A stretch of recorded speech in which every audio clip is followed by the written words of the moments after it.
May buntag no natakaron diri sa barangay Lon Masla no kundi na may nabi po na to, may interview na to personal ang atong mga new elected kasangon yang kabataan no, lalo na atong SQ chairman si Honeybib no. May nga buntag sa inyo chairman o sa inyo mga kagawad. Please introduce yourself. So, good morning everyone. I am Joey Masalon Cayaga Jr. and SK Councilor of Barangay Lumasa. Good morning everyone. I am Maxine Leslie Acas, SK Councilor of the Barangay Lumasa. So, once again, good morning everyone. My name is Jeremy Vicente Rivera, SK Kagawad of Barangay Lumasa. So, SK no, para gini sa imo ano, ikaw naman gyud ang new elected or bag-ong SK chairman. So, unsa may mga plano nimo diri sa imong barangay no? About sa ikaw na gyud naglingkod sa 2004. Unsa may mga plano nimo sa kabataan diri nga aron nga maiwas sila sa mga drugs, sa mga rumble. Unsa ang imong pagkahimoon og unsa ang imong priority no sa 2024 nga imong pagkahimoon bilang new elected barangay SK chairman? We have this project. Syempre, nandiyan namang education. We have these free printings, free kagamitan program in which maghanag-make projects na free printings, free Wi-Fi for educational purposes po. And about sa drugs abuse, since we are member of KKDAT, Kabataan kontra Droga at Terorismo, mag-focus mi sa mga seminars, symposiums. I know na small act na siya, pero may great impact sa mga kabataan.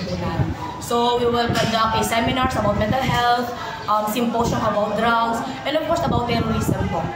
We have also this project na ginatawag na SK Cares, in which we will visit communities, we will visit the youth. Kaya ako gatuho ko na mas okay, masolusyonan ng mga problema kung ikaw mismo mag-visit sa mga. So paano na ito mainganyo ang kabataan, lalo-lalo kanina na lulong sa mga rumble or sa mga involved sa mga kasama. So paano na ito sa mainganyo or paano na ito sila i-control nga dili sila magpadayon sa ilang ginahimo? Unsa nga atong pagkahimoon, the more sport ba nga atong himoon? Yes po, sa sport ako I know gatuo ko na dako role ang sport para ma-empower ang youth. So we will conduct this mga program, sports program na dili lang may mag-focus sa two sports.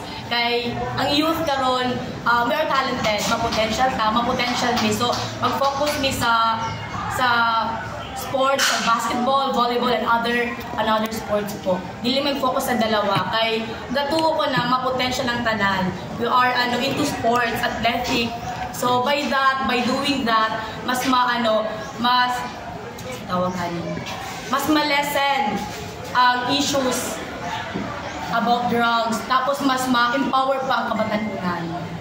So, chairman, nakita na to nga daghan karon mga kabataan na kanang sayo pa kayo ng pregnant no, sayo pa nga buntis. So unsa nga to ma-advise sa ila ani nga aron maiwasan ng mga premature no nga sa atong kabataan ron nga nagminyo og sayo nga alanganin niya, nag-ipon nga wa pay kasal. Unsa imo ma-advise ani? Og unsa pod imo nga matag sila maayong baan? So sa 9 centers of participation sa SK, we have this po sa health. So siguro namo siya sa para ma-lessen ang early pregnancy. We will conduct also seminars kay magud siya, mas ma-increase ang case sa teenage pregnancy kay tungod they are not well-founded. They are like parang lack of knowledge about paunsa ba sa mga teenage pregnancy So we have this seminars again, tapos ibang nato sa teenage pregnancy. Seminars, and then we also seek advice or counseling from the experts regarding with the case. So bilang kamo mga kagawad na sa kabataan, unsay support po ninyo kay chairman na aron po niya matabangan ninyo siya o mahatag niyo ang support sa atong chairman sa kabataan? Yes sir, as Sangguniang Kabataan member, we will guarantee na nabutang naman mi diri sa posisyon as SK Kagawad. So ihatag po naman mong full support para sa among sa activity and program sa among SK chairman, because this it's not us who put ourselves in this position, but the people and the youth of Barangay Lunmasla. So, ipakita ko na mo sa ilaha nga deserve na mo ang position. And we have also this assigned committees po. So each one of my member, may committee sila na ginamonitor. So unsay masultian ni ma'am no na ang kabataan ang pag-asa ng bayan, pero nakita na naturon nga murag ang kabataan murag kwan na sa ilang panultihon para sa katigulangan o nya murag dili na sila matudluan or ma-advisean. Unsay inyo masulti ninyo, asa naman tong gingon niyo si Rizal nga ang kabataan ng pag-asa ng bayan? Ako, I always believe and rooted sa ginatuhan sa perspective ni Rizal, ang youth, ang hope of nation. Ako gaano ko kay medyo pa kay because walay saktong leader na nagagiya sa Yes. So us, the new elected SK members, we will do our part. Serving the youth, imparting them knowledge will be our utmost priority po. So, naami diri to really awaken their youth soul. So, we are here to guide them. We are here para ibalik tong medyo good na lack. We wanna fulfill the lackings. So, ang tanan nga pwede niyo mahimo ma'am nga sa 2024 chairman kauban si mga gawad nga buhaton niyo ang tanan nga ang mga kabataan mambutan nato sa street nilang dalan no. Yes po. So We will put them on kanang path na siguradong may brighter future na gawin sila. We will always seek for youth empowerment. So naami diri as their leaders, as their role models para mo guide, para at least mabutang sila sa tamang nga path.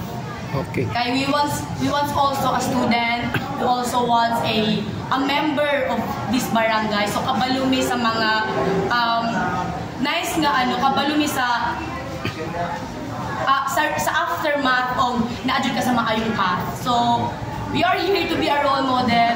We are here to guide them. We are here to serve them. Like as much as we can, as possible as we can na matabangan namin sila, we will here to serve. So daghang salamat chairman no nga nakampo nimo ang One Balita na naghatag gyud mo og saktong tubag sa among pangutanon no sa One Balita.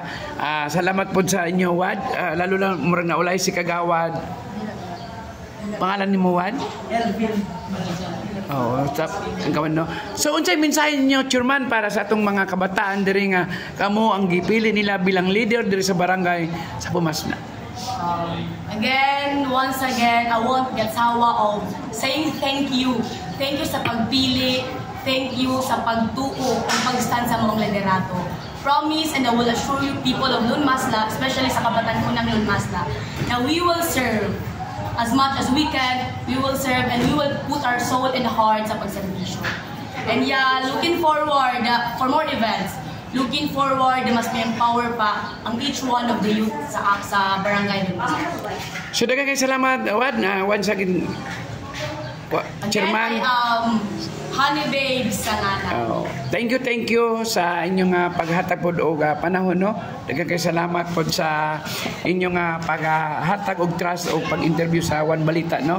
Kaninyong ubos si Kuya Bong ninyo para sa One Balita og sa akong programa sa FM no na madungog ninyo matag Domingo. Daghang salamat og sa atong mga kagawan nga supportive kayo sa atong chairman og once again daghang salamat. Thank you.